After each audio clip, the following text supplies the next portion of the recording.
৩ এভাবে পাক্কা ১০ মিনিট পার হয়ে যাওয়ার পরও ধারা আর ওয়াশরুম থেকে ফেরেনি।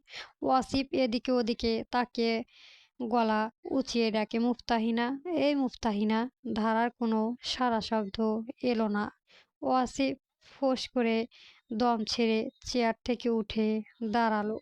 ওর বোঝা হয়ে গেছে এই মেয়ের কোনো ওয়াশরুমে যাওয়ার প্রয়োজন পড়েনি।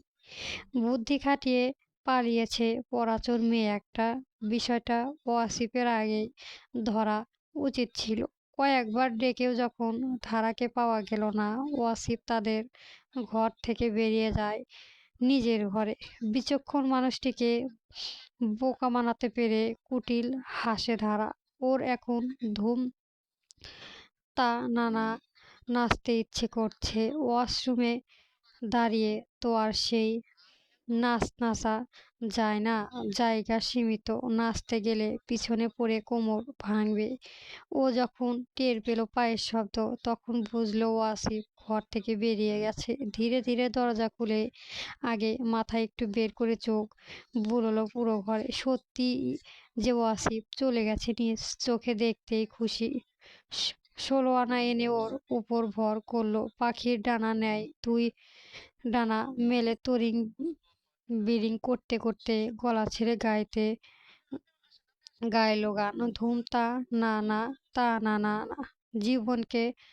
জীবনটাকেও হয়নি জানা, হাসবো, খেলবো, ঘুরবো চুপসে যাওয়া ফুটবলের মতো করে আচমকা চুপসে গিয়ে হতভম্ব হয়ে নাচানাচি করা হাত পা থামিয়ে দাঁড়িয়ে রইল ধারা। চোখ মুখ লটকে মাছের মতো ফটকে গিয়েছে দরজা ওয়াসিফকে দিকে থাকতে দেখে। ওর চোখ মুখে যতটা বিসম্মত, এতে ভরগুলো বিপরীত। ওয়াসিফের চাহনি ততটাই তীক্ষ্ণ আর গম্ভীর। মিনিট কেটে গেল। ধারা ছোট চোখ করে বারবার তাকাচ্ছে ওয়াসিফের দিকে।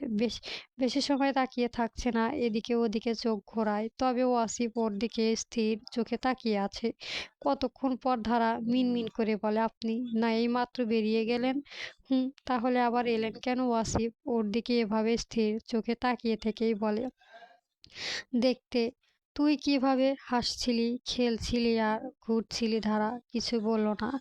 দাঁড়িয়ে থেকে ওড়নায় মাথা ধরে খোঁটাখুটি করে। ওয়াসিফ ফের বলে, "হয়েছে তোর হাসা, খেলা আর ঘোরাঘুরি?" বলে ওয়াসিফ হেসে বলে, "চোয়ারে।" বই তুলে হাতে নিতে বলে, "সোফায় তুই বসে এখানে শেষ কর।" ওয়াসিফ মৃদু হেসে বলে। ধারার মাথা তুলে তাকায় ওয়াসিফের দিকে। কেউ না জানুক, ও তো ভালো করে জানে এই বইয়ের যেখান থেকে ধরবে ও কিচ্ছু পারবে না। উল্টো শুনতে হবে কতগুলো কথা, হজম করতে হবে অপমান। আজ যে ও ঘুম থেকে উঠে কার মুখ দেখেছিল কে জানে। হঠাৎ মনে পড়ল, আজ ঘুম ভাঙতে নিজের মুখ নিজেই দেখেছিল আয়নায়।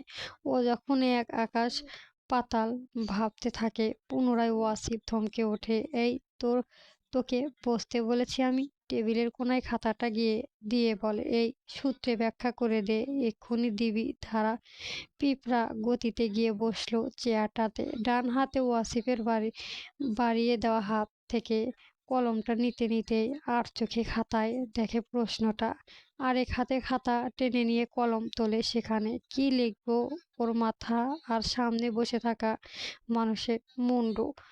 অত পারবো না এই সূত্রের ব্যাখ্যা। যেই সাবজেক্টিং প্রতি ওর কোনো ফিলিংস নেই, সেই সাবজেক্টের ক্লাসও থাকে অন্যমনস্ক। স্যার কি বুঝিয়ে যায় কি পড়ে যায়, ও সব কিছুই ঢোকে না মাথায়। ধারা খাতায় কলম আর কি চলবো, শক্ত করে কলম ধরে আর চোখে তাকায় ওয়াসিফের দিকে। ওয়াসিফ তখন বইয়ের পৃষ্ঠা উল্টায়, ওর দিকে আপাতত তাকিয়ে নেই। ধারা কি লিখবে বুঝতে পারে না। এমন পরিস্থিতি কতটা চাপ বাড়ায়, এমাত্র সেই ছাত্র বা ছাত্রী বুঝবে। যখন আপনি পরীক্ষা হলে বসে বা কোনো কড়া স্যারের কাছে পড়তে বসেন, সে আপনাকে কিছু একটা লিখতে দেবে, অথচ আপনি তা পারেন না। তবুও মুখ ফুটে বলতে পারছেন না, কারণ আপনি জানেন বলেই শুনতে হবে।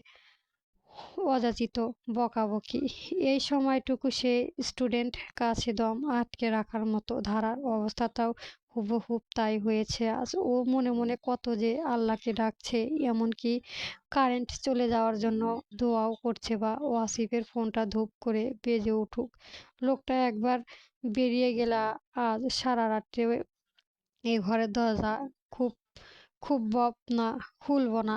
আবার মনে মনে নিজেই নিজেকে কথা দেয়, এরপর থেকে ভালো করে পড়বে, ভালো করে বুঝবে সবকিছুই, একটু ফাঁকিবাজি করবে না। এর মধ্যে আচমকাই টেবিলে থাকা বসিয়ে ওয়াসিফে জিজ্ঞেস করে, লেখা শেষ? ধারা ওর দিকে তাকিয়ে দুই পাশে মাথা নাড়ায়, যার অর্থ না, দ্রুত শেষ কর। ধারা নিজ মনে নিজ বক বক করে, যা ওয়াসিফের শোনে না। কিচ্ছু লিখবো আমি, এই ছাতার মাথা আমি পারি না। ওয়াসিফ সরু চোখ তাকিয়ে আছে ধারার দিকে, চোখে ধারা লটকনো মুখটা ওদিকে চেয়ে থেকেই হুট করে ফিসলে হাসে ওয়াসিফ। কারণ ও ধারণা হিসেবে ও এই 5 ফুট উচ্চতায় মেয়েটিকে আগলাগোড়া আগাগোড়া ভালো করেই চেনে। যা জন্মনে দুশ্মন। এই পড়াশোনা তার কাছে একই মিডিয়েসের সূত্রবাক্য চাওয়া আর কোনো লোকের কাছে ঠিকানা চাওয়া, দুটোই এক রকম। ওয়াসিফ একটানে ওর সাথে খাতাটা টেনে নিয়ে বন্ধ করে ফেলে। ওইভাবে টেনে নেওয়াতে ধারা চমকে তাকায় ওয়াসিফে। ওয়াসিফ ভারী গলায় বলে ওঠে, তোর হাত দুটো অপশন, এখন থেকে যে কোনো একটি চুজ করে নিবি দায়িত্ব। অপশন 1, পড়াশোনা গাফিলতি করানোর গুনে গুনে 100 বার কান ধরে উঠবোস করবি এখনই আমার সামনে। অপশন 2, কোনো রকম গাইগুই না করে সোজা শিফট হবি আমার ঘরে রাইট নাও। ঝটপট জবাব দে, অপশন 1 না অপশন 2? ধারার নিচের ঠোঁট কামড়ে ধরে তাকিয়ে থাকে ওয়াসিফের দিকে। এই মুহূর্তে 100 বার কান ধরে উঠবোস করা, তাও আবার এই লোকের সামনে। এটা করলে মান সম্মান যতটুকু আছে তা আজকেই পুরোপুরি শেষ হয়ে যাবে। যদি বাঁচতে হয় তবে একটা রাত দম আটকে ওর ঘরে যাই, তারপর যা হবে ওই লোকটার সঙ্গে চুলোচুলি হয়ে যাক। তবুও কান ধরে উঠবোস করা একদম যাবে না। কথাটা ভেবেই ধারার চোখের সামনে কল্পনা করে দেখলো, ইস, একের পর এক কান ধরে উঠবোস করছে আর ওই লোক তার চোখ চোখ দিয়ে গিলছে। ছি! সঙ্গে সঙ্গে ধারা মাথা ঝাঁকিয়ে বলে ওঠে, দুই দুই দুই অপশন 2। ধারা বলতে দেরি হলেও ওয়াসিফের চেয়ার ছেড়ে উঠতে দাঁড়িয়ে বলতে দেরি হলো না, চল তাহলে। কোথায়? ওয়াসিফ এক হাতে গায়ের টি-শার্টের ভাঁজ ঠিক করতে করতে বলে, তোর স্বামীর বুকে। আচ্ছা আয়, ঘরে আয় আপাতত, বলে ওয়াসিফের সামনে হাঁটে। পেছনে ধমক। ধারাকে না পেয়ে আবার কদম থামিয়ে পেছনে ঘোরে। কি হলো, আয়। ধারা মিনমিন করে বলে, একটু পর আসি। ওয়াসিফ ঘোর বিপত্তি জানিয়ে বলে, এত সময় তো আমি দিতে পারবো না, উঠে আয়। আপনি যান, আসছি আমি। যদি না যাস তবে যাবো, আমার মুখ যা দলিল তাই, কথা দিয়ে কথা রাখি। আচ্ছা। ওয়াসিফ আর কথা বাড়ায় না, চলে যায় ঘর থেকে। ধারা ওর যাওয়ার প্রাণ থেকে চোখ ফিরিয়ে লম্বা দম ফেলে। কি আশ্চর্য লোক রে বাবা! ঠিকই ছলে বলে কৌশলে ধারাকে দিয়ে কাজ হাসিল করে নিচ্ছে। এর সঙ্গে ধারা আদৌ পেরে উঠবে কোনোদিন? গল্প মেজর ওয়াসিফ চলবে।